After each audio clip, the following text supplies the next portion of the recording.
I ended up selling drugs to support my habit.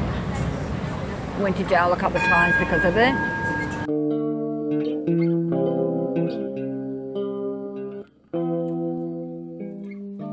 What's your current situation at the moment? At the moment, I'm homeless. I've been homeless now since I was about a teenager. I actually grew up with a mother that was really sick. I actually became ward of the state as well. What happened to your mum and dad? My dad, I don't know what happened to him because I was only a baby when they broke up. My mum passed away from her illness that she suffered from a lot of things. But she was a good mother. And my brother had also passed away from an overdose a couple of years ago. So sorry to hear that, Shaz. And my other brother, which I haven't seen for years since my mum passed away, and last time I saw him was at my brother's funeral, and apparently too he's got the disease called motor Neurone disease? Yeah. I think that's how you say it. Yeah, something like that, which he hasn't got long to live himself. Wow, yeah, that's a horrible disease, apparently. Do you have anyone you can depend on at the moment? No. I do sometimes, like go to the living room, and to the doctor there if I need help or whatever, or but I've got no one. That's really horrible. I really feel for you. Thank you. Sharon, do you suffer from any mental health disorders? And if so, did these problems start before or after you became homeless?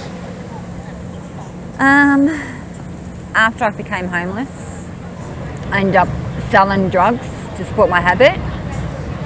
Went to jail a couple of times because of it. Yeah, and now I'm just really depressed. I suffer from anxiety, depression. I've got a bad heart because of using, which I end up in hospital very sick, nearly on my deathbed.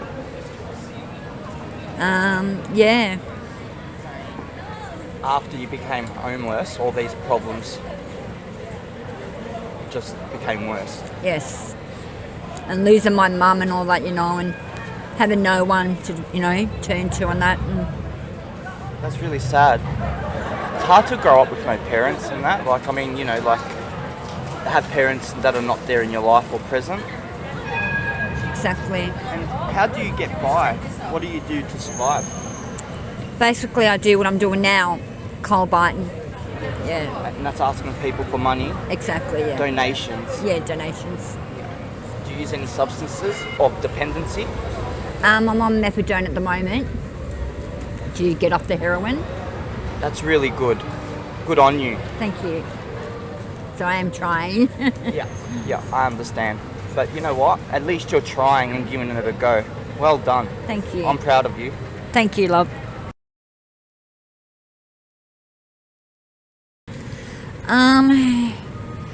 Well, I'm sort of a bit used to it, but I do get very scared, especially at night time, when I can't, afford to get enough money for accommodation.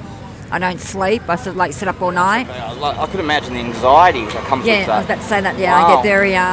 Sorry to interrupt you. You're right, love.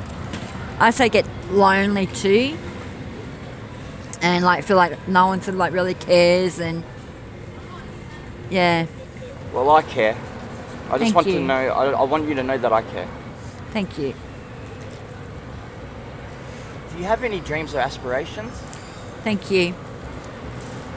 What do you mean by aspirations? Sorry, I don't know what you mean by that. Do you have any dreams growing up or? Becoming something. Yeah. Oh yeah, I've always wanted. I still do sometimes.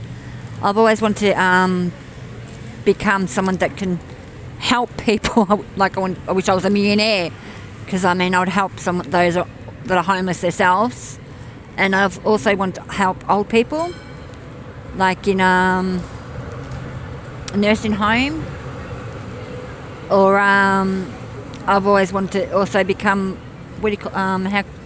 how do I say it? Work with those people that are with disability. You know what I mean? Yeah. Yes. Yeah.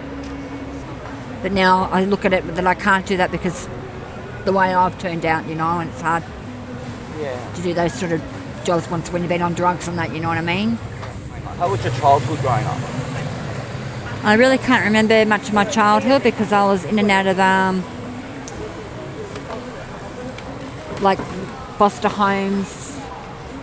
Not because my mum was a bad mum, basically because of her health and moving around quite a fair bit we did.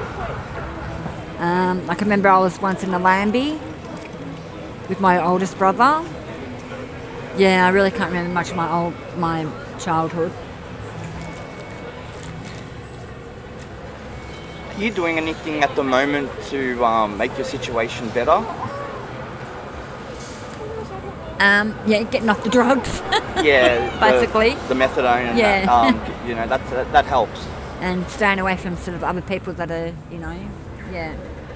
So you'd say stay away from people that enable you. Yeah, exactly. Yeah, they're good on you. Good on you. You have to surround yourself with good people. Yeah, I mean, I still, you know, say hello and that to them, but just sort of like, yeah.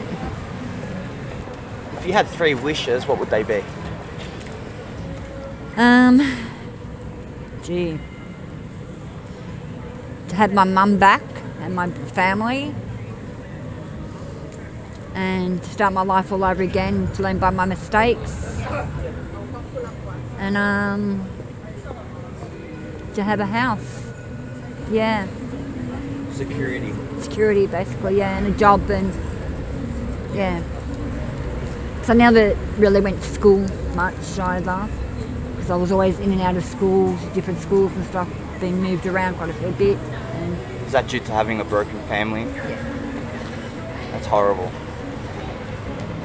It's like when your parents are not around, it's like you don't have half a chance of, you know, having a go. Yeah, exactly. No one really there to, you know, teach me or tell me what to do or stuff like that. Yeah.